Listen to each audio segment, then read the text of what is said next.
What's up, everybody? This is Scott, your host of The Gaming Outsider. It's Valentine's Day this week, so we thought we'd share our favorite romantic couples in video games. In news, we chat about some friction between the Terraria developer and Google, and the rumor/hope/please make it happen possibility of some classic Zelda titles coming to the Nintendo Switch. New games discussed include Super Mario 3D World, plus Bowser's Fury, and the game that spawned our lovey-dovey topic this week, a game Zack has enjoyed a lot called Haven.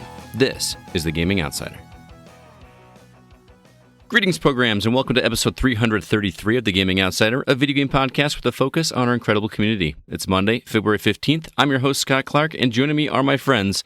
First off, the true love of my life, Zack Parkerson. Oh, wow. I didn't realize you were finally going to come out on the show. Well, you know, I figured it was a good time as any. That's great. I'm happy. And coming in a close second is Mr. Chris Behrensmeyer. How's it going, man? Yeah, I'm all right. I mean, I guess I've always been kind of the third wheel. I'll just sit in the corner and stare. Yeah, you can watch. Did you guys do anything fun for your significant others on Valentine's Day? Yeah, I worked. You worked. He's putting food on the table, man. Yeah. Yeah. I just did a whole lot of nothing at home. We actually just kind of sat and watched some television and enjoyed each other. Played, did a puzzle. We've got into puzzles. I know that sounds really weird, but I got a big video game themed puzzle that we completed. It's all NES cartridges, or not cartridges, but the actual box art. So that's we've glued it together, and I'm gonna put it in a frame and hang it in my classroom. It's gonna be pretty cool. Oh boy, I'm excited.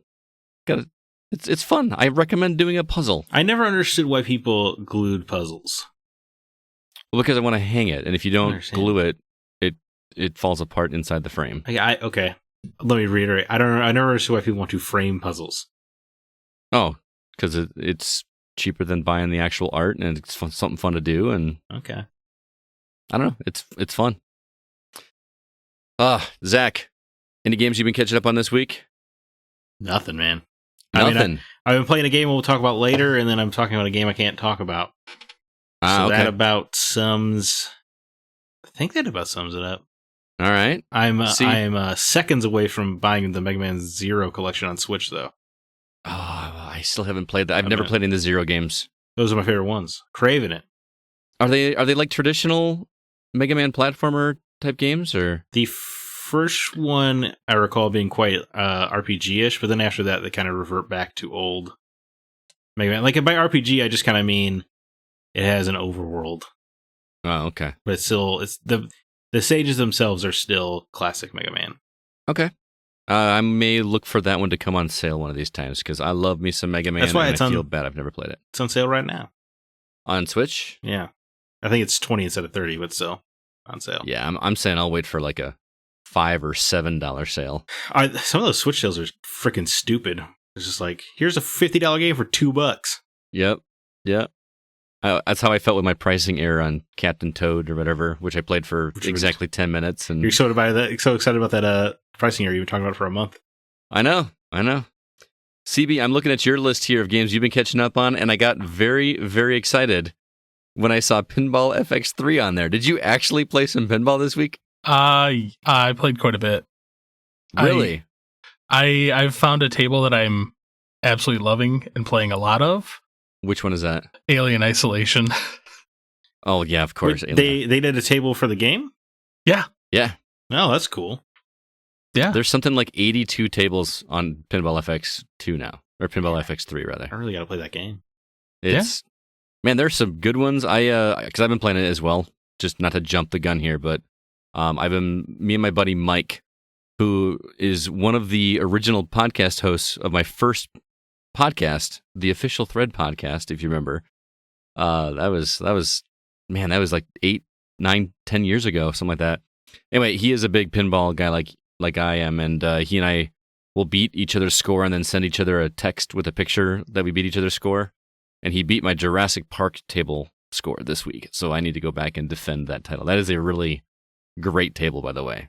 CB, you should check that one out. Okay. The Alien Isolation table, though, isn't that the one where there's a section where you're going through some tunnels? Like on the video screen, you're going through some tunnels or something? That's Aliens. Aliens, oh, okay. Because it has the whole, the armored car. Yes, yeah. I played that table some too. Did you play any others, or was it just Alien Isolation? I played the Infinity Gauntlet table, All right. which sucks. It's tough. It's just not a good table. God, I played a couple of the classic tables from the Williams ones. Mm-hmm. None that Getaway really, is on there. That's one of my favorites. yeah. I mean, there was none that really like jumped off the page at me. Star Wars Rebels. I played that table a little bit, which is a Clone fun Wars one. Clone Wars is my absolute favorite table. I actually have a score in the top 100 in the world right now. Okay. Which is very, very cool. So, some of the original Pinball FX ones I highly recommend. There's one called Pasha that is really good. I've been playing Rome. I have a love-hate relationship with that table. But anyway, I don't want to turn this into a pinball podcast. But I'm so happy that you were playing those tables because you talk about it all the time. I was like, I might as well just try this. It's not in my wheelhouse, but it's some good mindless fun. Mindless, man. The best part about that is just trying to figure out what you're supposed to do and like learning the good routes and learning how a table works. And then they have tutorials for every table that showed like, oh, this is the routes. Yeah, if you want to cheat, but even those are still even a little vague. They don't like give you exactly. Yeah. But anyway, what else you been playing besides pinball? I'm just really happy. Cranking out some achievements again. Yeah. I broke the 270K mark. Jesus. So right. I'm close to 13,000 achievement points for this month. Congratulations. He's got something to prove. I'm going, man. I'm going places. Pixel Gladiator, not a great game. All right. It's weird. Explore of the Night, fun little platformer. Also not the greatest thing in the world. And then Dark fun little platformer, not the greatest thing in the world. It's fun, but it's short and kind of frustrating at points. Right. Because you kind of got to solve some of the pathways to get through. But it's very vague. The games from these three games are made by the same company that literally just make games for people to get achievements for. Is it Rate Laka or whatever? Yeah. Yeah. Rate Laka? No, it's they work with them, but they have a different name too. It's because of like an X. Oh, okay. But Dark Grim Marupolis, which is a point and click adventure where you're a robot that is in a world that's ruled by musical priests. What? Yeah, it's really weird, man. All right. I'm not quite sure what to make of it. But the bigger news for me is I finally sat down and I've started playing through a series that I've been putting off for close to 30 years. Oh, interesting. Castlevania. You've never played a Castlevania game before? Not once. So wow. I bought the Castlevania collection on Xbox, which has all of them up until like the 360 era, I believe. So it's like 1, 2, 3, Symphony of the Night, Rondo, Kid Dracula, and then there's a few other ones. And then they also have how far did you get in the original? Because that one is tough. I actually looked it up. I'm about halfway through it.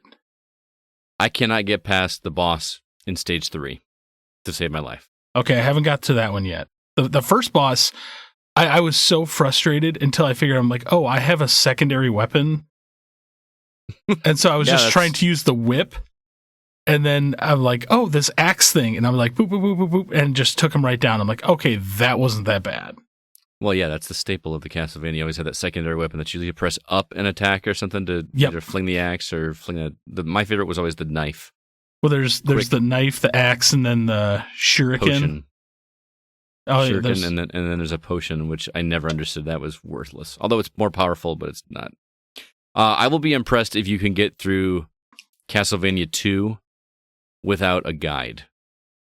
I already know the spot that you have to face the wall and crouch down. Okay, yeah. 3 is the one the anime is based on, yeah? I believe so. Okay. So, and the anime is kind of what triggered all this. So, I really liked 4. When that came out first, it looked amazing. I'm sure it doesn't by today's standards, but it was really cool. Rotating, like the platforms that would like tilt back and forth was like something we didn't see in games back then. And it also lets you hold the whip out and swing it around. I thought that was cool when I was a kid. Is Castlevania 64 included? No, it is not. What a shame. No, it's a shame that game exists. I'm more or less confused by the fact that the Castlevania collection is confused by the series itself. Because if you read the title descriptions, the first one it's like you're Trevor Belmont. Then the second one it's like you're Simon. Then it gets to the fourth one, it's like, well, now you're Christopher Belmont from the first game. And I'm like, but it said you're Trevor. So like their own lore messed up. Yeah, the lore is messed up in it itself. So I'm making me want to go back and play those because I've never finished one. I think the only Castlevania game I've ever finished was 4 and Symphony of the Night. Well, Lords of Shadow. Lords of Shadow, yeah. Not the second one, but the first one. Well, I'm working through them. So Lords of Shadow had one of the coolest endings to a video game. Sure as hell did. That I did not see coming. That was super rad. And if you like Patrick Stewart's voice, there's about 20 hours of just nonstop narration. Deal. Mm-hmm. I'm in. So yeah. That's kind of what I got going on. I will say Lords of Shadow plays vastly different than the original Castlevania games. It's not 2D. It's more like a God of War brawler. Not brawler, but it's 3 dimensions. I don't know. It was tough too. There were some tough parts in that, but all right. Sounds like we weren't. I just played Pinball FX. Like I said, I didn't catch up on anything else other than my new game I've been playing. But do want to give a shout out to one of our listeners, Jordan Derringer High. If you remember last week, we talked about he actually won a copy of Hitman 3 through the monthly drawing that we do for a contest, and he actually donated it back. Apparently, the game was not up. He didn't like it very much, so he wanted to re-gift it back to somebody in the community. And Spencer did a drawing today, and that winner was David Newman. So congratulations to David. His copy is going out in the mail tomorrow. By the time you hear this episode, it'll already be out. But that was class act, that Jordan guy. He's a pretty cool guy. So I love this community. So thanks for that, and let's go ahead and jump into the week's news.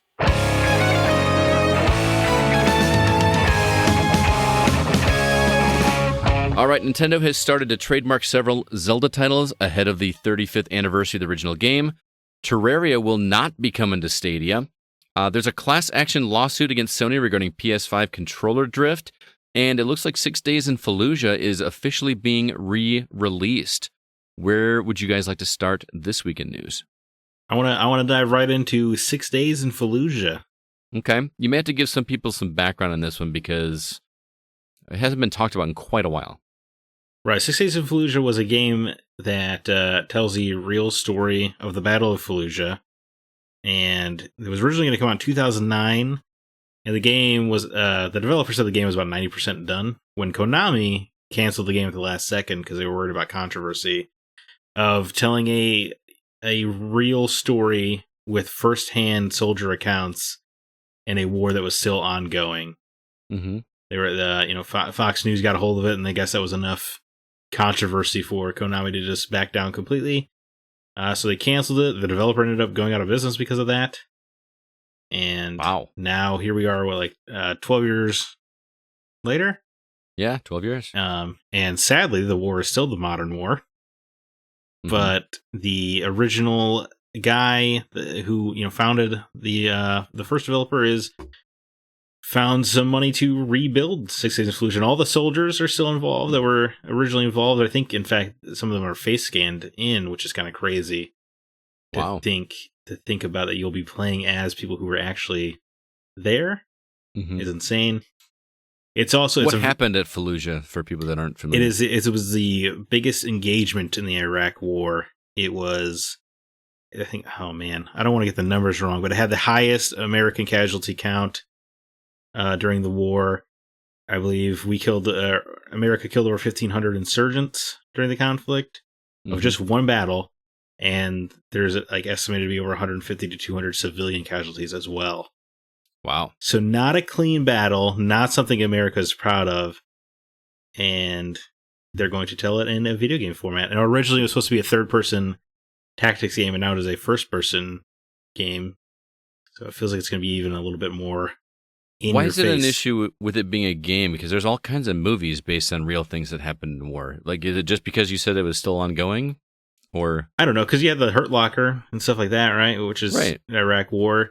So yeah, I guess it's just the interactive nature. Maybe it's glorifying conflict would be the argument, but it's not accurate. The people who played it back in the day on previews were pretty. The game's not trying to glorify anything. It was not an uplifting time. It wasn't like, oh, we killed the bad guy, oorah. You know, it's heavy subject matter. Right. It's heavier than video games typically get into, that's for sure. but that makes me excited about it. Agreed. Like I love the idea of a game tackling a subject that isn't easy to swallow. That kind of shows how horrific war really can be outside of the Call of Duty lens. Yeah. I wonder.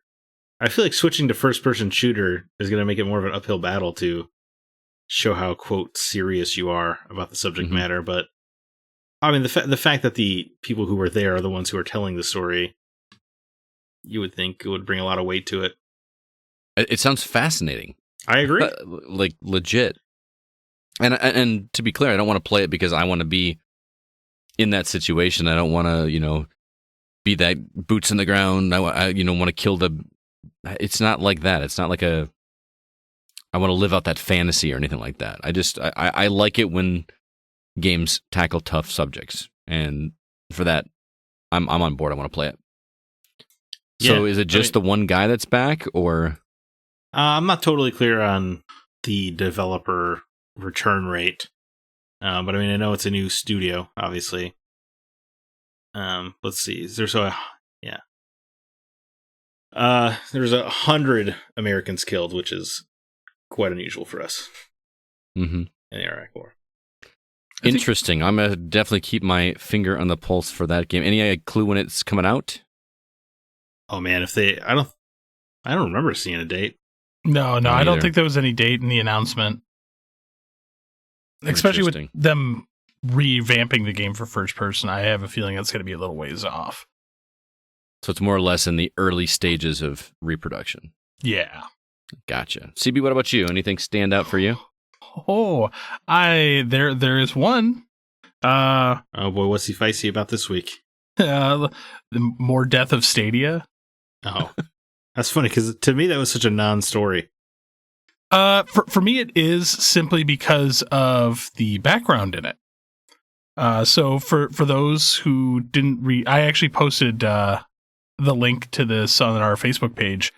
Andrew Spinks, the developer from Relogic, was tweeting in frustration about Google's lack of response in regards to a ban placed on his company.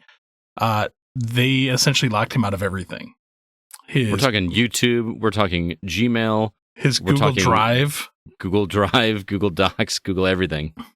Yeah, so they sent him a term of service email blocking him from everything, reached out for help, and then he openly said that doing business with Google is a liability.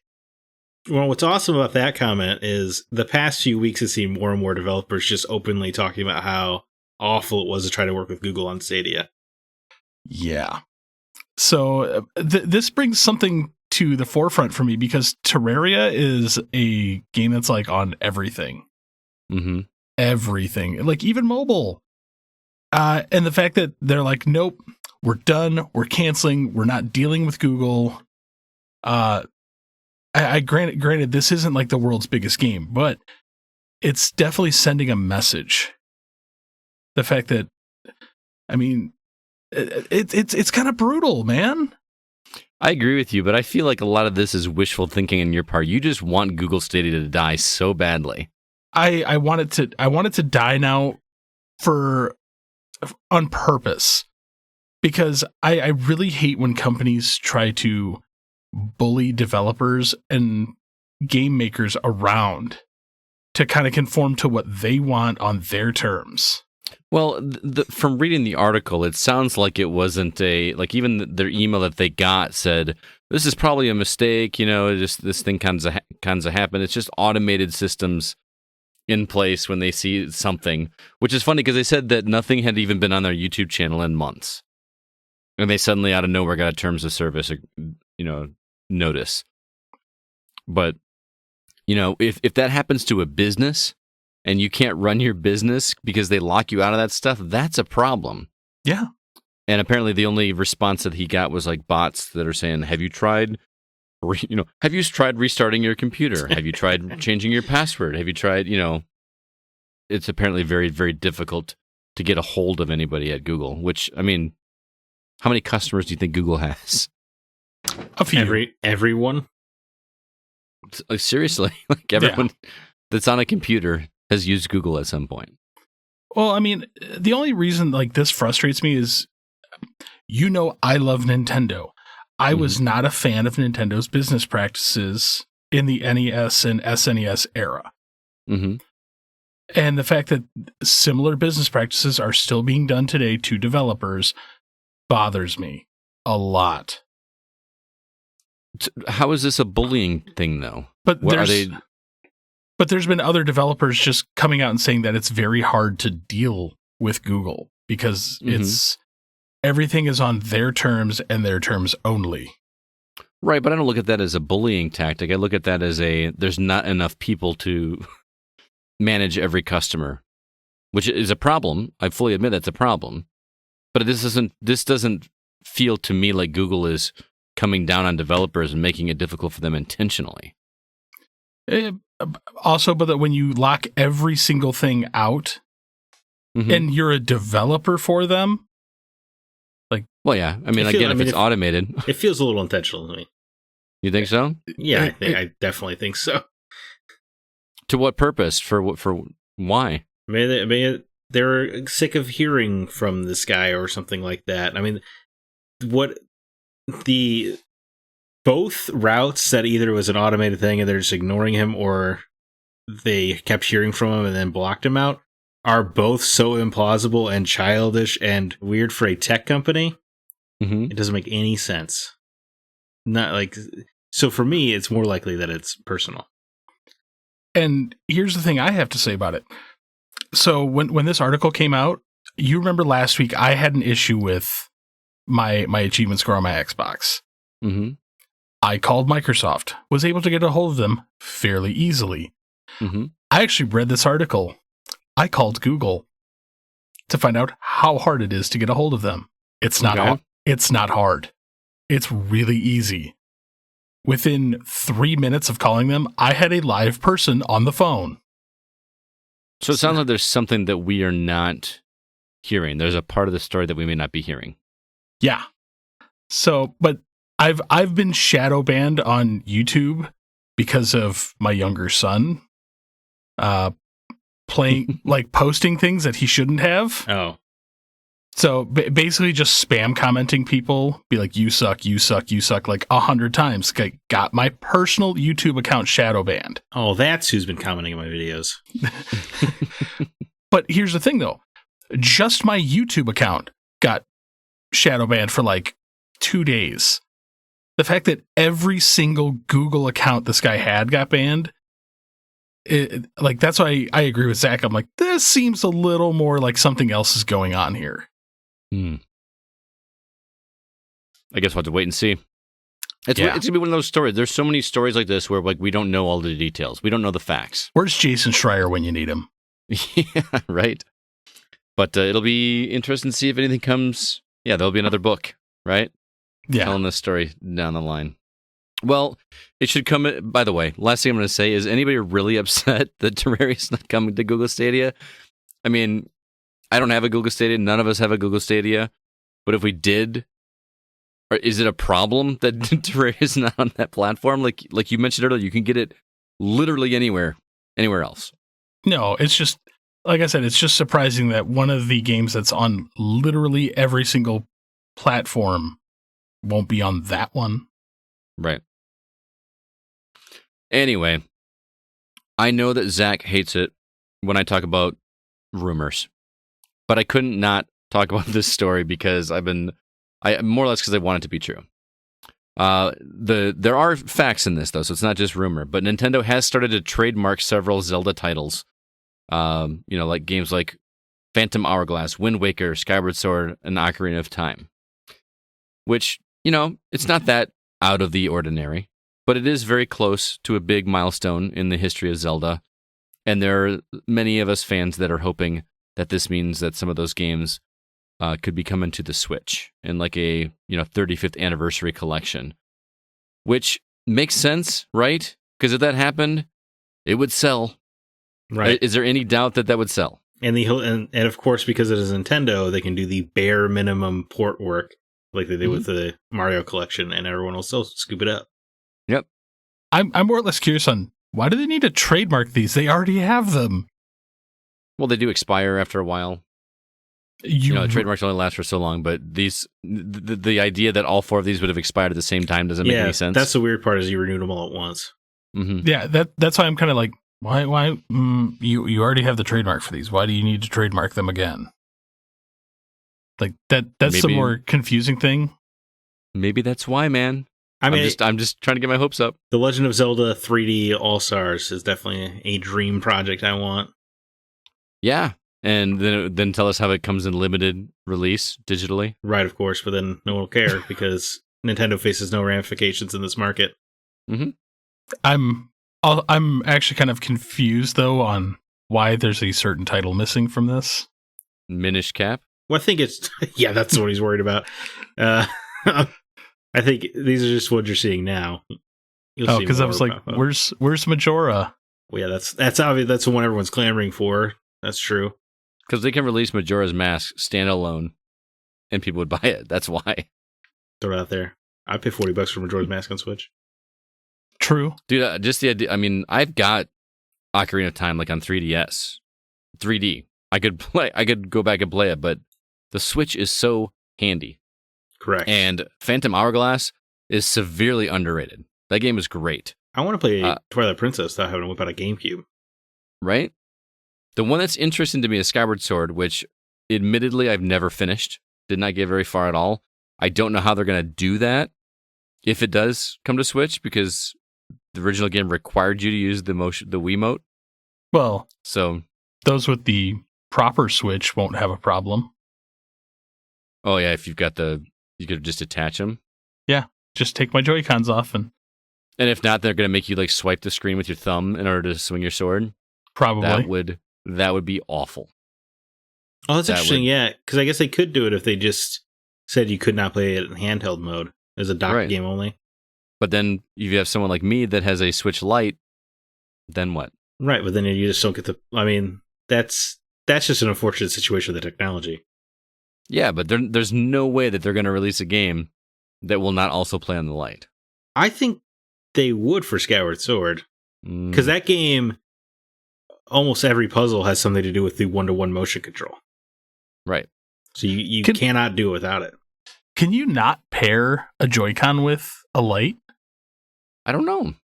I've never tried. I've never had a I can pair a Pro controller. Well, that's what I'm saying. If you can pair a Pro controller, I'm willing to bet you could pair a Joy-Con with it. But what would be really cool is when they release it, if they have a specialized Joy-Con for this game.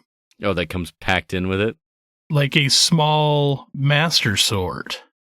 Oh man, now you're just speaking to my wallet. But the real answer is we'll probably just never see Skyward Sword again, right? Probably. Oh, there you go, Scott. It'll be 2 Joy-Cons. One will be a Master Sword, and one will be a shield. There you go. I could actually see 2 collections. I could see one being the handheld games like Phantom Hourglass, Minish Cap. What was the Spirit Tracks? Yeah, about Oracle of Seasons and Ages. Those games were dope. Those games are good. Again, 2 that I've not finished. By the way, Chris, there is a copy of the other one that I'm missing over at Disc Replay, boxed for $100. Aww. Yeah. Anyway, and then you could have the second collection that would be Ocarina, Wind Waker, and Majora's Mask. And Twilight. And Twilight, you think? Yeah. If you're going that far, you may as well go all the way. Well, then you got Skyward Sword in there too, man. You're gonna need to... I mean, that's just that's a whole technological situation. Mm-hmm. But Twilight Princess is just a GameCube game. They had Sunshine on the 3D All-Star Mario one. Right. But that game also, yeah, I guess. It didn't require you to use the Wii Motion. You had to use the controller, but... Right. Well, I'm saying just Twilight Princess doesn't need any Wii Motion. No, you're right. Yeah. I would love for them to just come out and surprise everyone with a remake version of the original, but in the style of Link to the Past. Oh, come on. That's the Nintendo we're talking about. They're not going to do that unless they're charging $60 for it. I would pay $60. Yeah, I would too. All right. Could you imagine? Like, just... I mean, it would be kind of weird because, like, Ocarina had, like, verticality and everything like that.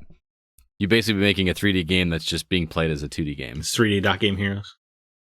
Right. Yeah. Oh, that I would do. Like, if you just, like redid the original Zelda, kind of like they did Link's Awakening. Yeah, that'd be cool. I would be into that, yeah. That would be interesting. I feel like a zero mission version of the original Legends of Zelda.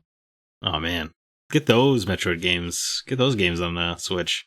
Oh my God! If Zero Mission came out on the original on the Switch, I would buy that in a heartbeat. Right. I would pay $20 for that. Zero Mission and Fusion together like that.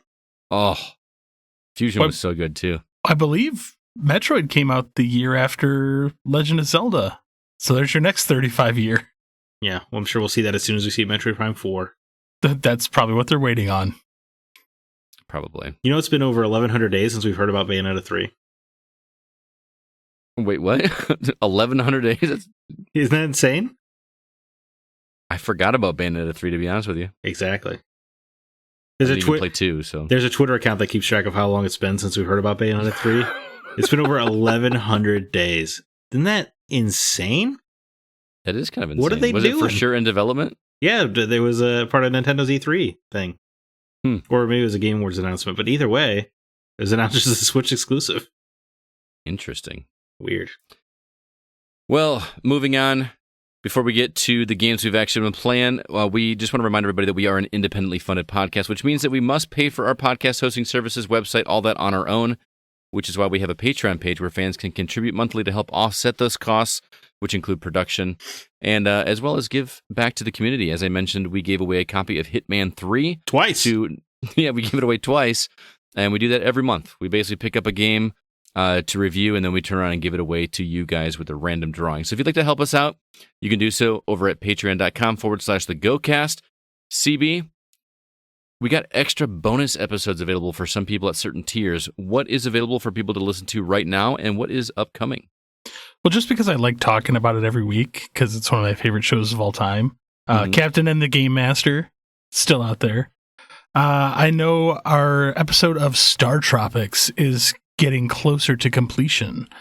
Yes. And we also discussed earlier today of doing a look back / break the seal for, actually, I think all four of us have played it, but a look back at a wonderful game, Spec Ops: The Line.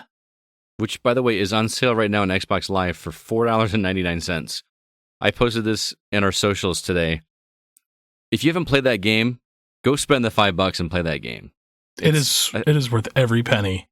It's an interesting game. It looks like just your standard military shooter, and it's so much more story-wise. So highly, highly recommend that. We may have to do that for a Patreon episode, because that is a game that is just begging to be talked about in detail, and I'd love to go back and revisit it. Yes. So if any of those episodes sound interesting to you, or you'd like to help us out, head over to patreon.com/thegocast. Also want to remind everybody that our Go Shop is available. We still have video game themed masks available for you. And we've got a President's Day sale going on right now that I'm actually going to extend for the rest of the week.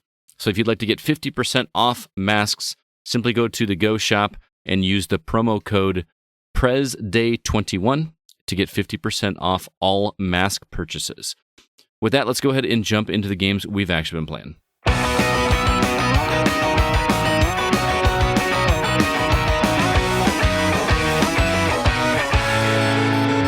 Zach, anything new and exciting coming up this week? Sure, why not? Yeah, King of Seas is an upcoming pirate-themed video game coming to PS4, Xbox One, Switch, and PC February 18th. That's one day after my birthday, by the way. Aww.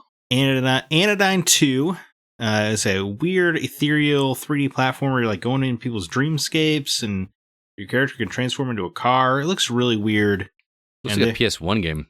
Yes. In a good way. Yes, it is trying to evoke that visuals. Which I guess is, we're right about that age now where PS1 visuals are going to be nostalgic, aren't we? Mm-hmm. I think it had been for a little while, actually. Well, maybe more mainstream. But that's going to PS5, PS4, Xbox Series X and S, Xbox One, and Switch February 18th.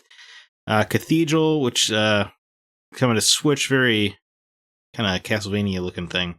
February 18th. Shovel Knight is Metroidvania. There you go. The Speed Limit, which is that really short, fast-paced game you guys were talking about last week, are released on PS4, Xbox One, and Switch February 19th.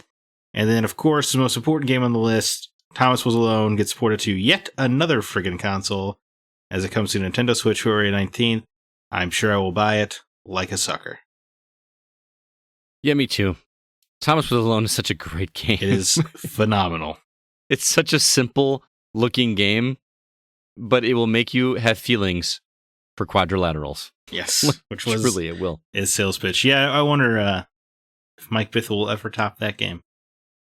I hope so, because I want to play that game. Whatever is better than that. Yeah.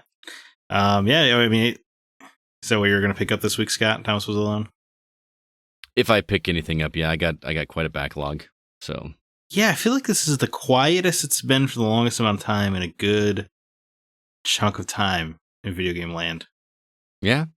We did have a pretty big title come out this week, though. Well, but even that was a port of an old game. That's true. What about you, CB? Anything screaming your name? I mean, I played Speed Limit already. Right. But I definitely... I'm kind of curious to hear what Scott's thoughts are on the game he's been playing, because I'm debating on buying it. Yeah. Just because I don't want to set up a Wii U. Which is, of course, Super Mario 3D World plus Bowser's Fury on the Switch. A Wii U game coming forward to the Switch as they do. Mm-hmm. Yes, I've been playing this, and I'm one of the few people that actually played through Super Mario 3D World on the Wii U. Like, did everything. I don't remember how many stars or whatever there were. 120. I did all of it. I 100% of that game back in the day. So I dove into this, and I'm playing it on a Switch Lite, so it's not going to look nearly as crisp and clean as it does on a television. But I do not understand how people look down on this game and don't consider it a regular 3D Mario game. It is a fantastic, charming 3D platform. I gotta tell you, Scott, based on, you're right, when it came out on Wii U, everyone like threw this game under the bus. But now that it's on Switch, everyone seems to just be clapping and praising about how beautiful and wonderful it is. The same people, mind you, who were talking crap about it on the Wii U seem to love it now. Oh, really? Oh, yeah. That's interesting. Isn't talk about that later. A little Switch bump. But I played through the first world on Super Mario 3D World just to kind of reminisce a little bit and see how it was. But what I really wanted to do was dive into Bowser's Fury, because I had no idea what it was. I really expected Bowser's Fury to be just a little add-on, maybe about 20 minutes of content, something kind of cute. Is Bowser's Fury new to this version? Yes. Okay. Bowser's Fury did not exist. This is brand new. So I know a lot of people have been complaining about, paying $60 for a port, which I do get. I $60 for a port does seem expensive. One of those things that only Nintendo can get away with. Yeah. Yes. However, it does offer online functionality, which was not available before, so that's new. But it also comes with this Bowser's Fury, which, like I said, I thought was going to be just a tiny little add-on. This is a sizable piece of content, guys. This is almost like, it's not nearly as long as like a Mario 64 or Mario 3D World or anything like that, but you're looking at like a third of a game here, which I know it sounds crazy to be applauding. They added an extra third of a game. It's like 3D. It's like a 3D Mario game in an open world. You know how like in every 3D game you jump into like a painting and go into this one level, or whatever, or you go across the map and you go into this one platformy level. The entire world is open to you, and you can just go wherever you want to, and then you just hop from island to island. And instead of collecting stars, you're collecting like cat shrines because he's Cat Mario, and these cat shrines basically unlock. You unlock these lighthouses, and the idea is that Bowser has become furious and has turned into like a dark version of Bowser, and he's massive. And Bowser Jr. recruits you to help stop his dad, which is like an interesting dynamic. It's very Nintendo. It's very cute. But here's the really cool part about this, and I think you guys might appreciate this, because the way you fight Bowser is like you have to get you have to collect these cat shrine pieces to light up the lighthouses, and eventually you get enough to unlock like a giant bell. And only in a Mario game does this make sense. But this giant bell, like the bell that turns you into Cat Mario, but there's a giant one that's covered in like this black sludge, and you get a certain amount of it, and all of a sudden that opens up. So what happens while you're playing these normal levels is randomly Bowser will show up and appear, and will just like rain down fire on you while you're trying to navigate a level. And if the bell is unlocked, you go ring the bell while Bowser is coming, and you turn into a giant version of whichever Mario you are. And then you basically have like a Godzilla Duke Fest with Bowser. Like, it's cool. Like, I've never seen that before. It's just okay. It's a cool concept. And it's just a lot of fun. It's very the levels are very well designed. They're very clever. You basically have to get a certain number of these cat shrines on each island, and then each island also has these other tiny little emblems there's 5 of them on each one, and that unlocks another one. So, it does the typical Mario thing where once you get everything you can collect on that island, the lighthouse lights up and a Mario flag comes up saying, "Congratulations, you finished this one. You can go on to the next one," or not. You don't even have to collect everything to move forward. But it's the Mario formula. It's really great. I like it. You can turn into Fire Flower Mario, Boomerang Mario, and they do this really cool thing where there's no lives. It's not like a typical Mario game where you have lives. It's all about your coins. And every item that you collect, like say you have a fire flower and you get another fire flower. In normal Mario games, you just get some coins or you get some points, right? Bowser's Fury allows you to bank your power-ups. You can actually store up to 5 of every power-up if you've already got it. And then you just, whenever you want to, just go to your bank and pop it up, and then you've got it. Which is just super nice. It just makes it nice and easy. The one thing I don't like about it is some of the shrines that you have to get, or some of the sprites or whatever, in order to get them, you have to have Bowser present, raining down fire, because you have to rely on his fire that he breathes to break certain blocks that open up new passageways, which wouldn't be a problem, except there's no way to trigger it. You just have to wait for him to randomly show up. It's on a timer, obviously. So me being the completionist that I am, that's the only one I have left on this single island. So I just set down the Switch and waited for Bowser to show up so I could get this last thing, instead of going and doing something else and then coming back later. You know what I mean? You did it the right way. I just want to get it done and get it out of the way. Yeah, I get you. That's frustrating to me. I wish there was something that you could do to just randomly trigger him to show up. But other than that, it's great. I'm really digging it. It's a lot more content than I was expecting. There are 99 of these cat shrine things to collect, which that's a lot. Considering like even Mario Galaxy, it was 120 stars. You know what I'm saying? This has 99 of them, right. But it's at a smaller scale. I think they advertise it as a third of the size of 3D World. Oh, did they really? Yeah. Okay. I swear to God, I did not read that. Yeah. That's just me going in the game, and it feels like a third of the size of the game. Yeah. No, I mean it's cool. Yeah. I think, I don't know, man. Kind of sold I mean, did you play the Wii U one? Did you play it on Wii U? I like the majority of people did not have a Wii U. Oh, okay. I mean, if you like Mario platformers, it's charming. Right. It's cute. Cat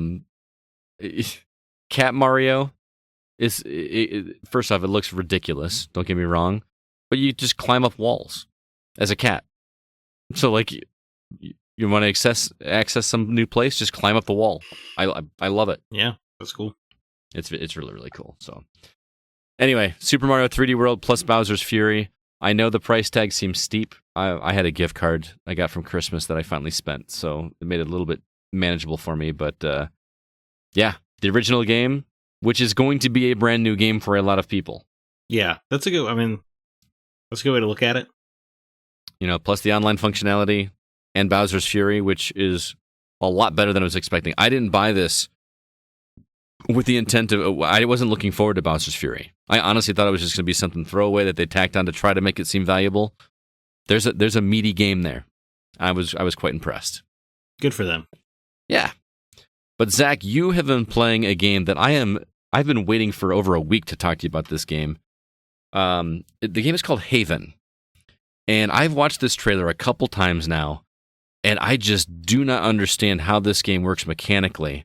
But I love that it seems to be focused around a relationship between are they married? Is it a married couple or just dating? In a relationship? Just dating. So first off, tell me what the gameplay is like, because it looks gorgeous. It looks relaxing. What are you doing in this game? Oh man, it's hard not to want to talk about the story right away. But okay, go ahead and talk about the story then. Well, the reason the game hooked me on its premise was that it's about a relationship that's already started. I can't really think of a game outside of maybe Uncharted 4 for about a half hour that is about a couple that is together. Right, but Uncharted, they met in Uncharted 1. Right, but you don't really see them as a couple until Uncharted 4. That's true. But I just can't think of I guess Wolfenstein, but there's not a lot of them, right? And it's cool. It's like a story about young love. They've run away from home and they crash landed on this planet called Source together. But leading into the gameplay, it starts off very kind of easy and meditative. Mm-hmm. So basically, you're on this planet Source. There's an energy called flow, right, that you're collecting by traveling around in your jet boots that you have, and it can take you into the air and take you on these kind of windy paths collecting the flow. And then you use flow to destroy what is called rust, which is basically this kind of lava-looking substance that is all over the different islands of the game. Mm-hmm. So at first, it looks like you're skating around, painting the landscape. Yeah, sort of. It's very much like that. So you're taking your jet boots, and you're just kind of flying over the rust to erase it, essentially. And it's pretty simple at first, almost trance-like. You're just kind of walking around while these two characters talk to each other and learn more about their world. And you meet all these creatures that you can pet and plants to collect and stuff like this. But then eventually it does have combat.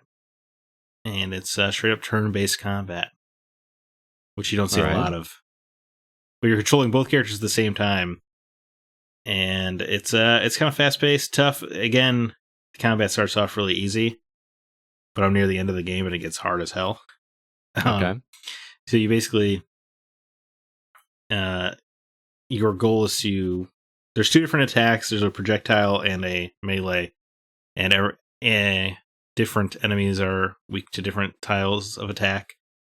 And sometimes you have to combo it with your other character. Maybe one of them does a projectile while the other does a melee. And it's all about figuring that out. But then while they're attacking you and you want to shield yourself, almost like the Mario RPGs, mm-hmm. where you want to do it real fast so you can reduce damage. Right. And it's kind of timed attacks or timed defense. Yeah, it can be a lot to keep up with. But what I really like is you're not killing any of the creatures you're fighting. You're saving them from the rust. And then they roam around the islands that you're saving. So it's kind of peaceful in that way as well. That's cool. So, I mean, it's So talk to me about the narrative, because one of the things that drew me in from watching the trailer was just the interaction between the two main characters. Just sounded like real conversations. Yeah, it's very realistic. Like, yeah, so a young couple in love, they ran away from home because, they're not supposed to be together. And you're trapped on this planet, and your goal at first is just to collect parts to repair your spaceship so you can leave if you want to. Mm-hmm. And of course, things get more complicated. But they're still kind of learning about each other. So, yeah, they're in love, and yeah, they're quite horny. A lot of it looks like there was a lot of love making going on. Surprised at the amount of sexual content in the game. A lot of innuendo. But they have like real conversations that you don't see in video games very often, like the girlfriend complaining about the boyfriend like wiping his boogers on the couch or something like that. Like dumb stuff like that, or him taking a shower. He's like, I thought we talked about you not putting your hair down the drain. And things like that. Very real conversations. But then, so they do bicker like a real couple, but they're also in love like a real couple. Like when you're skating around and they're just kind of talking up. Like you can switch which character you're playing as while you're skating around. And one of them might be like, oh, you're falling behind back there. And the other character's like, I could never leave you behind or something like that. It's just cute. And then there's a cool mystery about this planet's source because it's clearly been colonized before. But it looks like it was abandoned mid-colonization. So there's like a fun sci-fi narrative there. I don't know, man. I mean, the characters are so endearing, you and Kay, that you just want to... Like, your primary goal is just to see them interact more because it's just so wholesome, I guess you could say. I haven't really played anything like it in that regard. It's wholesome, but still feels realistic. Like, it doesn't feel fairy tale or fantasy. No, and it starts off like that way, where they're like just deeply in love. I mean, as you would think if you ran away from home and you only have each other. But then as you settle into the life more, they kind of get used to things and complain about each other more a little bit. It's just, I felt like a very real relationship progression. And there's even... It's really interesting. There's one scene where they get in a huge fight, and it's very uncomfortable to watch, like as if you're the third wheel to a couple having an argument right in front of you. Mommy and daddy are fighting. I'm just going to go. Yes, very go much in the like next that. room. It's really well written, man. And the combat, the pace of the turn-based combat keeps you on your toes the whole time. And there's something much like you were talking about with those cat shrines in Mario 3D World. Mm-hmm. There's something so satisfying about each island that you go to on this planet and just clearing it 100% of rust. Like, I refuse to move on to the next island until I've 100%ed the exploration of the island. Doesn't it feel like games don't do that enough anymore, where like it actually clears the map and just... Like, I remember Infamous used to do that. Yeah. And Assassin's Creed used to do that, and they just stopped doing that. They don't do it in a way that feels manageable anymore. Right. It feels very segmented, where I'm basically getting like a quick endorphin rush every 10 minutes because I'm clearing out that section of the map. Mm-hmm. And it's pretty awesome. There's a lot of fun stuff you learn, like fast traveling and stuff that the game doesn't teach you. You just kind of have to find, which is great. There's also cooking, which is fun. We're making recipes together. I was going to ask you, like, do you like cook together? You do. Then sometimes you cook well enough, you get rewarded. You know what I'm saying? Is it graphic in that department, or is no? It always fades to black. Gotcha. Or it'll happen off screen. Interesting. So Haven sounds like you recommend it? Highly, yeah. I'm absolutely loving it. Very cool, man. You're playing on PS4. Is it on other platforms, or is it exclusive? Yeah, it just came to PS4 and Switch. I think it's on PS5 and PC, and it's on Xboxes as well. So it's everywhere now. All right, cool. I believe it's on Game Pass. Yes. No. Yeah, it is. Is it? Yeah. Yeah. All right. Guess I'm going to try it out now. I had no idea it was on Game Pass. It's so good, man. And if you really like clearing a map like that, you're going to find a lot to enjoy. Because it's just kind of, especially at the beginning, it's almost meditative in how like the music is going. This game has some of the best music I've heard in a long time. Did you guys play that game Fury a couple years ago? That was just kind of a boss rush. It's that team, Okay. which is super weird because that game is friggin' impossibly difficult, and this is much more relaxed. But the soundtrack of both of them are absolute bangers. Sounds like a very zen game. Yeah. Kind of clear your head. I would say that. Now, did you listen to podcasts while you do this, or did you just kind of soak it in? I soaked it in at first, but then once it got a little bit more difficult to get all the stuff, that's when I started listening to podcasts. And once the dialogue between the couple started repeating, which doesn't which to the game's credit doesn't happen as early as I thought it would. But it's like, I get it. You like his butt. I don't need to hear. I got it. But yeah, the Game Bakers, that's a studio to watch, I think. Interesting. I'll definitely keep my eye out. I may have to try that one out for next week. I'll report back. I would love for you to do so. All right. Just want to remind everybody of our social medias and website out there. First off, Facebook. If you'd like to join our community, the website is facebook.com/groups/the GoCast. We've got over 1,100 members over there and conversations going on all the time, and I do my best to keep that posted with any kind of news or trailers that drop, so be sure to check that out. Also, our Discord server is live and running. There is a link for that in the show notes. It's also where we try to do our community game nights and also keep the news updated over there as well. We'd like to remind you to please give us a shout out on iTunes if you could. We would love it if you reviewed us, or actually it's Apple Podcasts now. I got to keep remembering that is not called that anymore. Also, our website is thegamingoutsider.com. That's where you can find all of our episodes if you're not subscribed to a podcast catcher app, and also all our written reviews, which include Spencer's written review of Hitman 3, which will be available by the time you hear this podcast. Let's go ahead now and jump into our From the Outside In topic.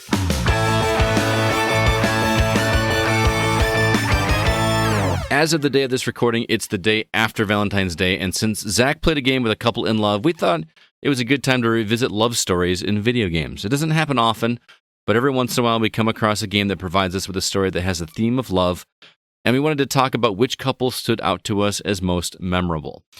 Now, we actually got very few responses on this topic on social media, which I thought was interesting. It made me think that not a lot of people go to video games for this kind of a narrative, but do you guys enjoy these kinds of stories in games or not? When they happen, yeah. I actually feel that it's something that doesn't happen very often in video games. At least a good heartfelt story version. Like there always seems to be the couples that feel forced. Right. Or they've been in love for so long and she's been taken away and you've got to, or you're fighting for her. Right. But you didn't experience the falling in love and you don't know how they got there. I can agree with that. So many video game romances are about avenging the death of them. Right. Yeah. Dom and Maria come to mind. Immediately. Right. That was on my list. Spoiler alert.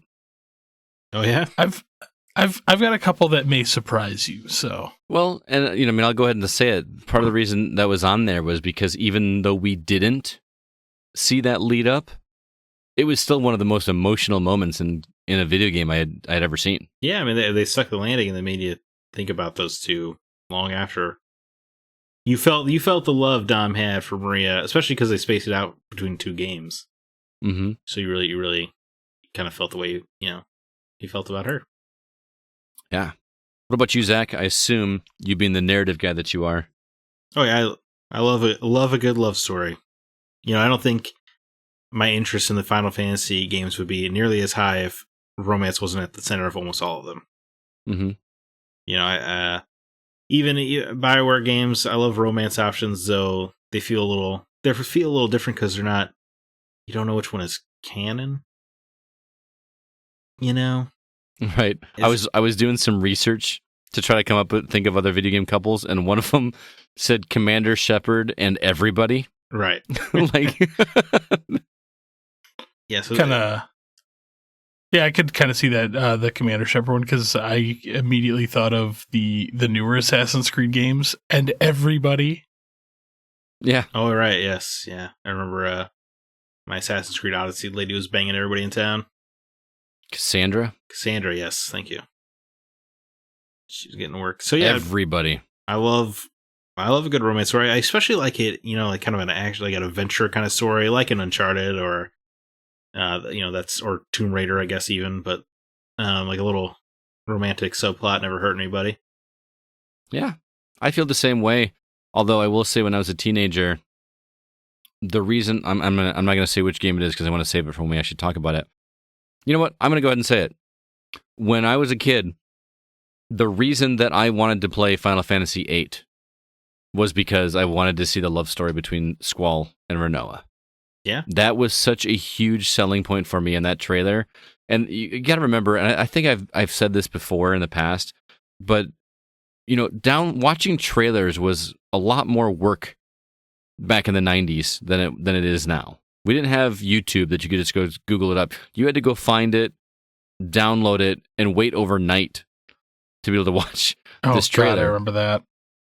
And when I got the trailer for Final Fantasy VIII, I, no joke, must have watched that thing about 30 or 40 times in the span of a week because I just was so intrigued. And particularly the love story, because Squall and Rinoa just seemed like such an unlikely pair. And I could not wait to see how that transpired. And if you remember, do you remember the trailer? It had that awesome music with the beach at the beginning. Well, it plays every time you boot up the game. Right. Yep. And there were words that flashed across the screen that were just like, I'll be there, and it just felt so touching, and I could not wait to see what that story was. And it wound up being pretty interesting because they still didn't like make a whole lot of sense because Squall was such a quiet character anyway. Yeah.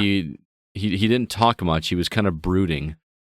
But he finally opened up towards the end of the game and told her how he felt about her. And it was just, that was the moment I had been waiting for the whole time.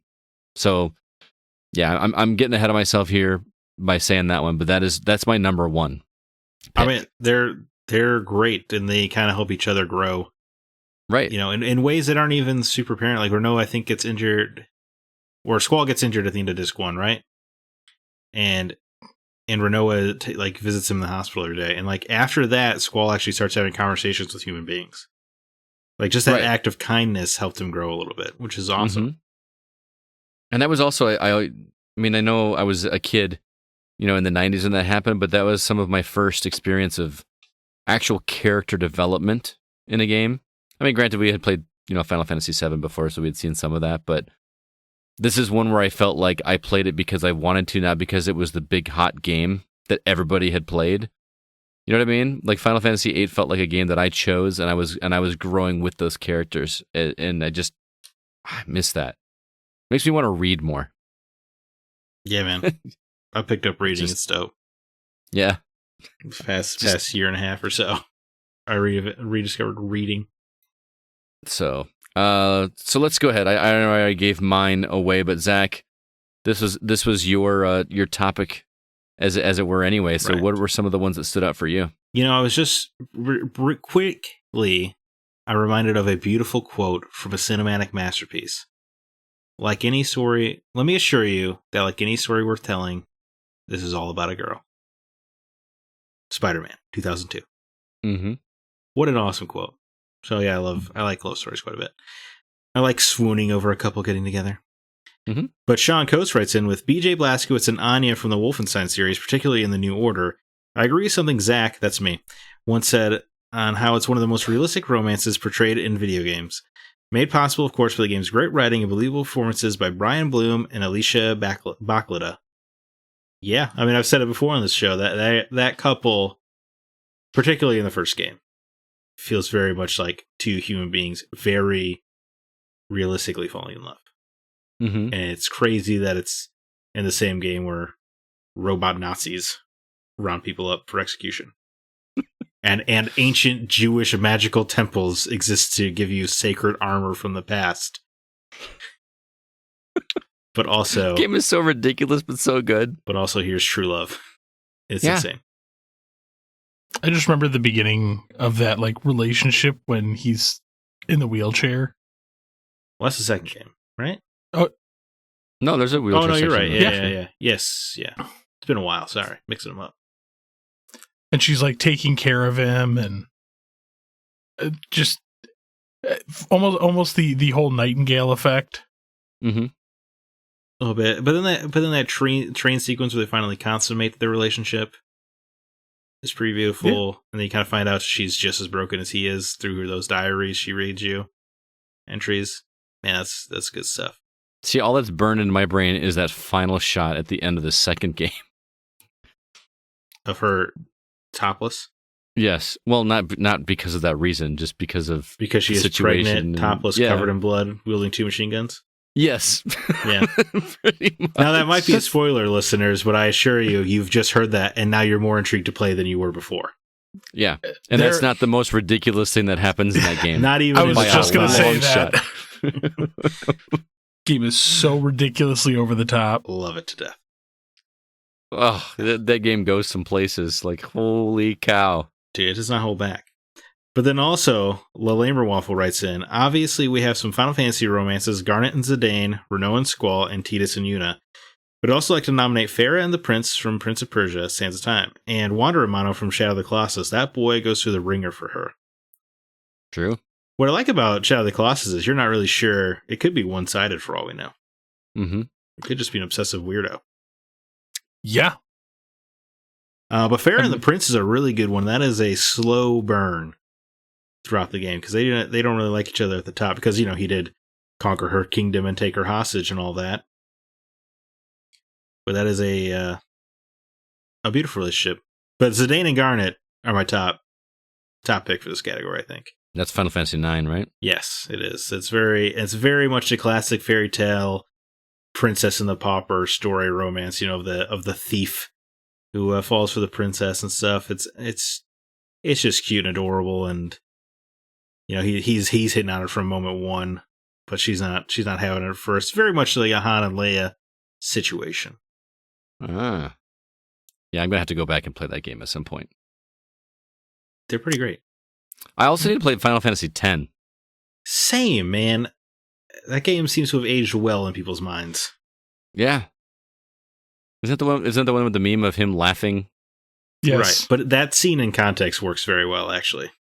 Does it? Okay. He's trying to force her to laugh even though she just got done crying, so it is an intentionally dumb laugh. Gotcha. It's supposed to be silly, but people really ruined the hell out of that scene with the meme. Yeah, pretty much. Do you have any of your own as well? Yeah, sure. I mean, I'll give a shout out to UNK and Haven. They're already up there because they just come across so believably. Nice. You know, Nate and Elena, of course, they've got to be the most popular couple in gaming, right? Ooh, most popular? They got to be up there. Based on the sales numbers alone. Yeah, I left that one off my list just because I, number one, figured you were going to take it. Yeah. But it's also a PlayStation exclusive. So it's hard to say most popular video game couple of all time if it's only on one platform. Fair enough, but I feel like they're up there.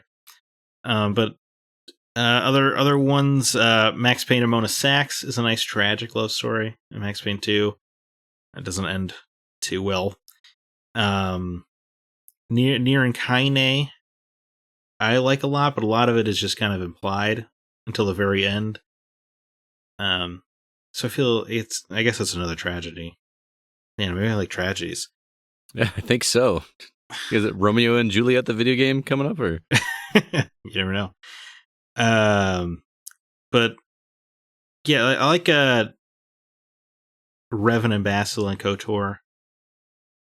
Okay, I like them a lot. They were the original dyad, you know, before Episode 9 came along. Connection to the Force. And then I'm gonna 9S and 2B and Nier Automata is also great, but it's kind of gets a little creepy on 9S's part. It's very fascinating romance there. But then I'm going to give a shout out, even though it's not canon yet, to Cal and Marin from Fallen Order, because goddamn it, I want them to kiss and make Jedi babies so badly.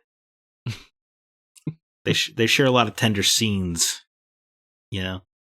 They hold hands. That's a game gosh darn it. That's a game that I would like to revisit, but just watch somebody play it very well.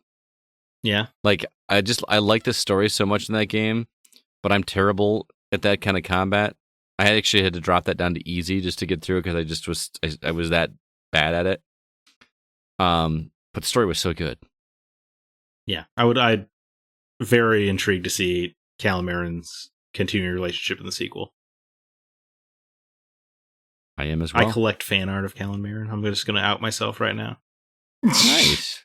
I really want those two together, man. They're perfect. You've been shipping them since the beginning of the game, huh? Since the second she showed up on screen, I was like, her. Marry her. But yeah, I guess those are a few of my choices. All right, CB, how about you? I'm just gonna go out and say first off, I'm ashamed of you, Zach. Oh no, because leave something off? Yes, you did. Uh-oh. First off, I want to start with the listener comment before I go into my list. Just because I actually You said that kind of sexy. My list. Mostly because I kind of disagree with this one. Sai Quiñones, Master Chief and Cortana. Always found the relationship to be fun and interesting. Halo 4 did a great job with the writing, storytelling between them, making it feel more human, and for that alone, I will always enjoy the game more than most people did. I actually don't like their relationship. It's funny because I love it. Was it a romantic relationship? I never... It wasn't... I'm sorry, I don't mean to cut you off, CB. This is your... I was going to say, it didn't really feel like a romantic relationship, but more of a relationship of necessity. There was a lot of subtext, I guess, in the first 3 Halo games, especially if you read the novels, like Fall of Reach. They were a little bit more direct, but I think Halo 4 kind of shoved it in your face that Master Chief was in love with Cortana and vice versa. It almost feel like fan service. It kind of, I had read the books, so it didn't completely take me by surprise, but if you hadn't kind of read those where you kind of get in Master Chief's head a little bit more, Halo 4 definitely kind of came a little bit out of nowhere with just like, oh yeah, and of course they have this grand romantic love story that we all know about. And we're like, did they? Yeah. But I think it's a great abnormal couple. Yes. Well, I appreciated the relationship. I just never, in my mind, I didn't finish 4, so, that would probably explain why I never thought of it as a romantic relationship. But I never considered it. I always figured it was a, war-torn, like you said, out of necessity relationship, out of respect, more than I think it's more or less love. The fact that he had no one else to really attach with. Right, and she was always there. Yeah. So, but isn't she an AI? Yeah. Yes, but she's an AI based off of a real person. Well, you also, come on, you don't have to. You can fall in love and not have the sex. Yes, you can. I guess that movie Her proved that to us, right? Well, I never saw that, but yes, that's actually worth a watch. I'm sure. I believe you. Well, as much as I don't like their relationship, it kind of leads me to one of the first ones on my list that I apparently forgot. No. I'm going to get to yours in a moment. Oh, okay. My great sin. My first one on my list is you and the companion cube.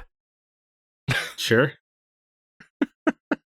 That I'm sure somebody has ruled 43'd. Don't you lie to me, because when you have to when the companion cube gets destroyed, I had feelings, man. I'm like, no.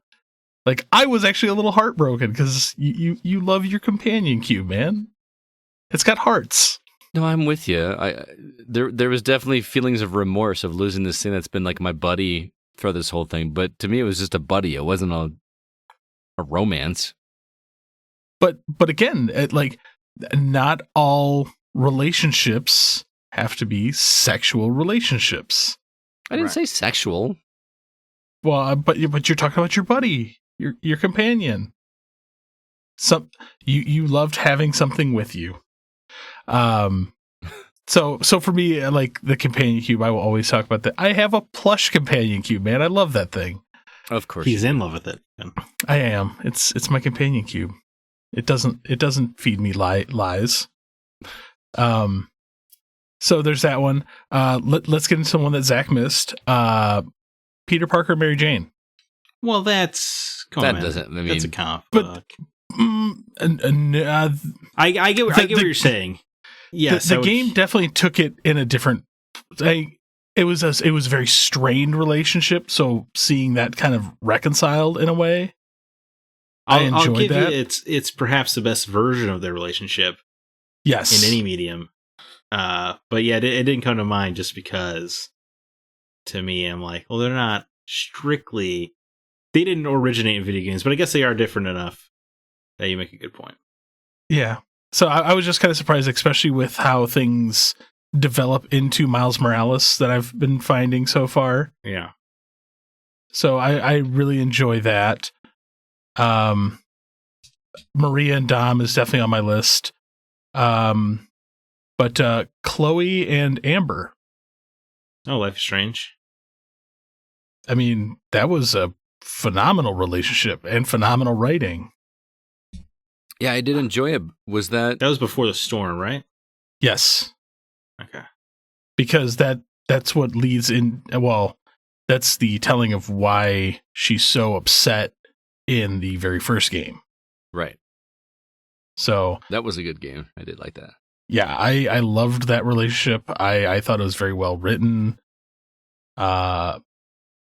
So yeah, I mean those are kind of my top picks as so I don't get like too far out there and weird. Yeah, well, you do like to get weird. The guy who led with the companion cube. I don't want to get too weird. Well, I mean, you could have like the characters that like fall in love with themselves. Like there are those. Oh yeah, Where did that happen? Sheik and Zelda. Vega in Street Fighter lore, like one of the most narcissistic characters out there. Like he's very in love with himself. Interesting. Did not know that. I thought it was a cool looking character, but I never knew there was lore behind him. That's interesting. Oh, every character in the Street Fighter universe has lore behind them. Well, I figured, but I didn't know it was that deep. I mean, you could even throw Shao Kahn and Sindel out there. Liu Kang and Katana. That is true. I always forget about that one because, again, weird relationship. Yeah, well, it doesn't end well for Liu Kang pretty early on in MK lore. No, it doesn't. I got one from Nate Lucas, our glorious producer. He says, it's a stretch, but the relationship between Calhoun and Felix in Wreck-It Ralph was quite funny. Jane Lynch and Jack McBrayer are great. And yes, although this wasn't a video game, it was a movie, but it is a movie based on video games. And I have to agree with Nate. That relationship was awesome. Like, you guys have seen Wreck-It Ralph, right? Yeah. Jack, have you seen it? Yeah, it was okay. They have made Wreck-It Ralph games. There you go. Well, yeah, there's an actual Fix-It Felix is an actual arcade game. Oh, did they? Yeah. That's funny. But yeah. I believe they've made a few like DS games as well. At the very least, there was Disney Infinity, I think, package. Yeah, I think that's most of it. But yeah, I did love the relationship between those two characters. They were very charming because you got Fix-It Felix as this tiny little short guy, and what was her name? Calhoun was like this war-torn, massive badass character, and they were just hopelessly in love with each other. It was adorable. I loved it. Do you think? I'm sorry, I just had this thought. Do you think part of the reason that this topic wasn't super popular with the audience is because most video game romances, like the story ends with them getting together, right? You don't really see them together ever. Possibly, because you get that a lot in movies, right? You see the music montage of them doing cute things together, like doing laundry. Yeah, exactly. Yeah, you don't get that because video games are usually locked to you being the character, right? You don't usually get those kind of scenes. That is interesting. I mean, you get it in, like you said, like the BioWare games, right? Right. But the BioWare games are kind of weird because you just have to click the right button. Right. True. Or they're like super, super bizarre relationships, like in Catherine. Well, that's a great game about relationships. I wouldn't say any of those relationships are strong. Yeah, for sure. Although I haven't played the new one with the third female character. Yeah, Rin. I'd be interested to go and do that one. Also on Discord, Rygar says, how about the low-hanging fruit of Mario, Peach, and Donkey Kong? Is it love or more of a chase? It's weird. I purposely left off Mario and Peach on mine because, honestly, that feels like a super toxic relationship. Like, not toxic. And I think Mario and Bowser got more of a thing going on than Mario and Peach do. To be real. I mean, there is a Bowsette out there, so... I think Bowser kidnaps Peach so he can see Mario again. Oh, look at you. That's an interesting thought. You know what I'm saying? Yeah. It's weird. It's weird that he went with the Donkey Kong love triangle. Like back in... Was it Peach? Was it Peach then, or was it Daisy still? It would have been Pauline. Ah, that's right. It is Pauline. Yeah. Mm-hmm. Although I do... the love triangle of Mario, Peach, and Bowser is funny in Super Mario Odyssey. That is true. With the wedding, right? The weird wedding stuff, but even just Mario and Bowser fighting over Peach the whole time, and then Peach just eventually abandons them both in the game. Yeah, that just has enough. That was pretty great.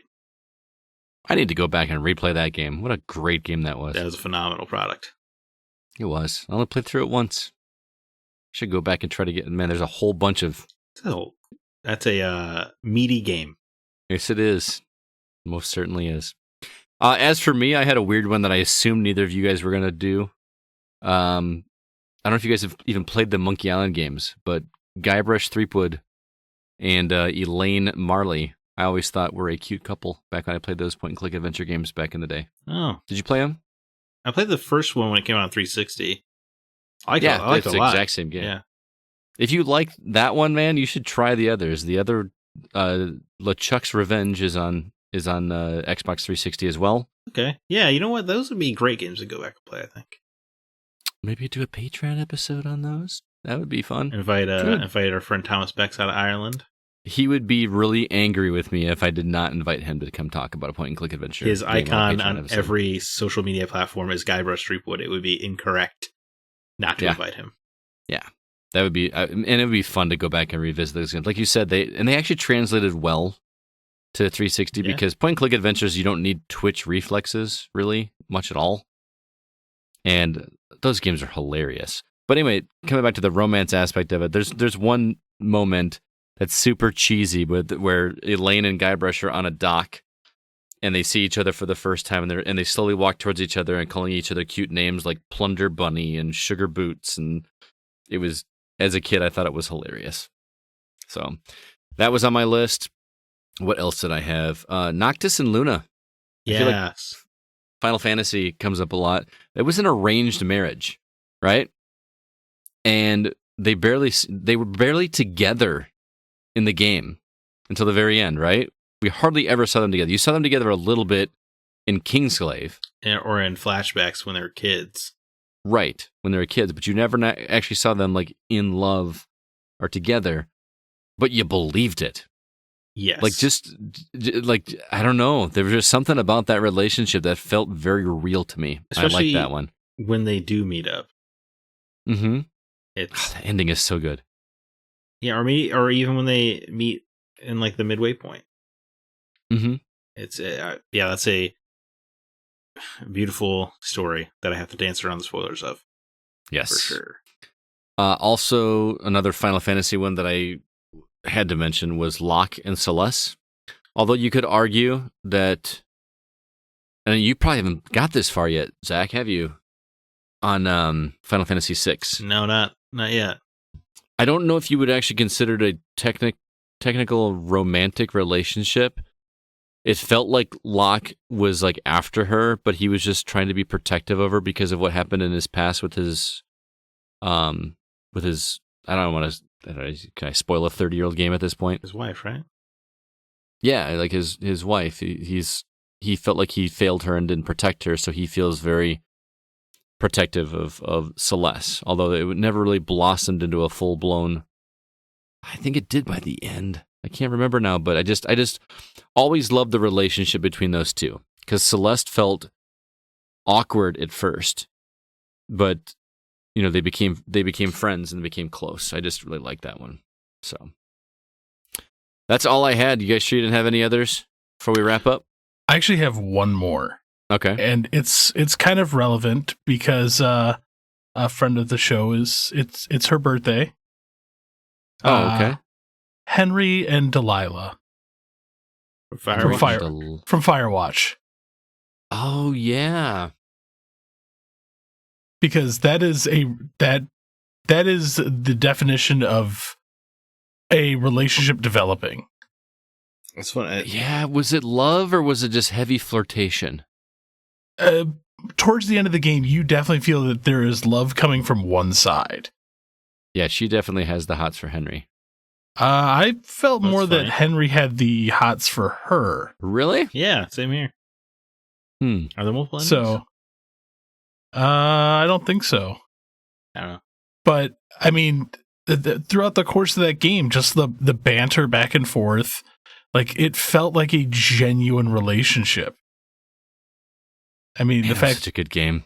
The fact that they both came from like broken relationships and are like kind of learning to fix themselves. Yep. All without seeing each other. Yeah. I mean, it's well, she saw him in the game. He never saw her. Because if you actually go up into her tower at the end, she has a drawing of him. Oh. That was a rare game that I replayed because I enjoyed it that much. I've probably played through that game like 4 or 5 times because I really love the story. Also, noticeably absent from my list. You'll notice I did not put Link and Zelda because it's a non-existent relationship. The only time it felt like a relationship was in Breath of the Wild. And even then, you had to go digging to find it. Right. But you find Zelda's diary, it seems like they were a thing. But you wouldn't know because the game ends before they, reunite in any way. Maybe it'll finally happen in Breath of the Wild 2. I legitimately think Breath of the Wild 2 is the first time we see Link and Zelda as a couple. Potentially. I really do. I could see it.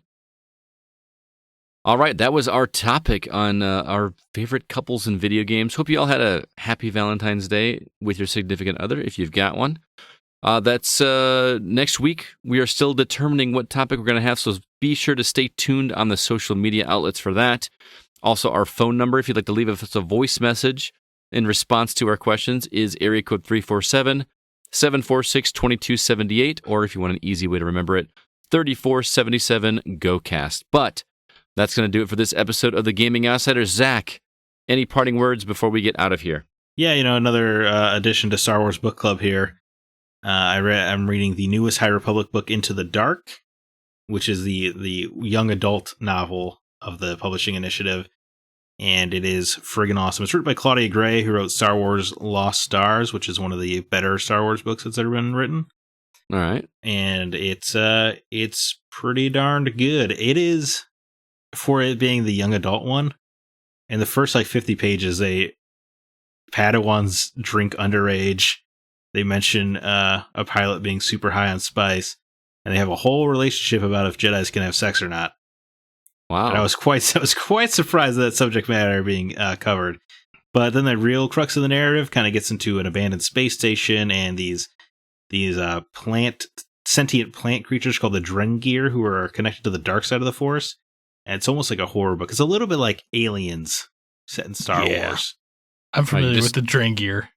Yeah, it's awesome. Yeah, you just sold CB on it. All I had to do is mention aliens. Yeah. Yep. Deal. Well, Zach, thanks so much for being here. It is a pleasure as always. CB, how about you, man?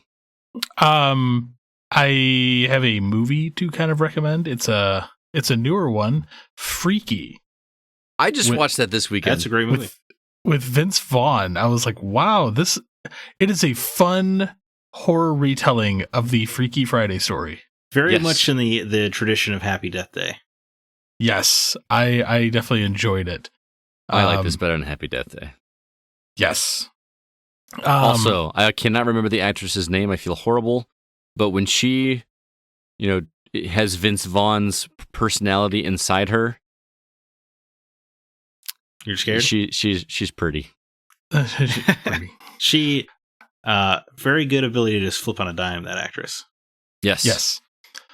And also I'm tossing a little shout out to you, Scott, because I'm I'm taking one of your traditions forward. Okay. My partner at work has never seen Sleepaway Camp. Oh, all right. That's happening tomorrow at work. Is that the movie with the genital reveal? Oh, dude, you gotta pull it back, man. That is the only reason people watch the movie. Oh, it's a pretty fun movie leading up to it too. It's so ridiculous. Not to recommend another podcast, but if you've never listened to How Did This Get Made with Paul Scheer and Jason Mantzoukas and oh my goodness, June Diane? Can't remember her last name. It's Paul Scheer's wife. Listen to the Sleepaway Camp episode after you've seen that movie. It's one of the few podcast episodes that I've listened to 3 or 4 or 5 times. It's that good. Interesting. Oh, it's so funny. Anyway, my recommendation is I'm on a documentary kick, guys. The true crime documentary thing is just awesome. I watched one this week. I'm going to butcher the exact name of it, but it is a true crime about the Hotel Cecil. The Cecil? In Los Angeles. Have you watched it yet, CB? I started it. I haven't finished it yet. I'm familiar with the story. I have never heard the story, so it was all brand new to me. I don't know how much of the story you know, but holy cow. That story takes some crazy twists and turns that I did not, and I don't know how, somehow I missed that whole story because it was apparently an internet sensation before viral was a thing. But the cool thing is, again, Zach, 4 episodes. Love it. Love to hear it. That's it. How long are the episodes? Hour. Okay.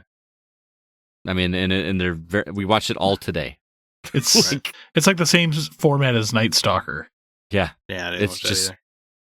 Night Stalker is Great. a must watch. All right. Okay. Holy cow, that dude was messed up. But yeah, the Cecil Hotel or Hotel Cecil, it's actually winds up being more of a story, less about what happened and more about people's reaction to what happened and how toxic of a place the internet is, which is interesting when you get to that final episode. And that's all I'll say. So there's more reason to watch it other than the story. If you're already familiar with it, Zach, it's still worth a watch. Okay. All right. Well, thank you so much, everybody out there, for listening to The Gaming Outsider. Just want to remind you that this podcast is produced by Mr. Nate Lucas, and all of the music you hear is written and performed by Grant Henry of Stemmage and Metroid Metal. Please be sure to email us if you have any questions or concerns. Our address is feedback@thegamingoutsider.com. Until next week, I'm Scott Clark with Zach Parkerson and Chris Behrensmeyer, and we are The Gaming Outsider. And remember, there's no such thing as a bad game, just games that aren't for you.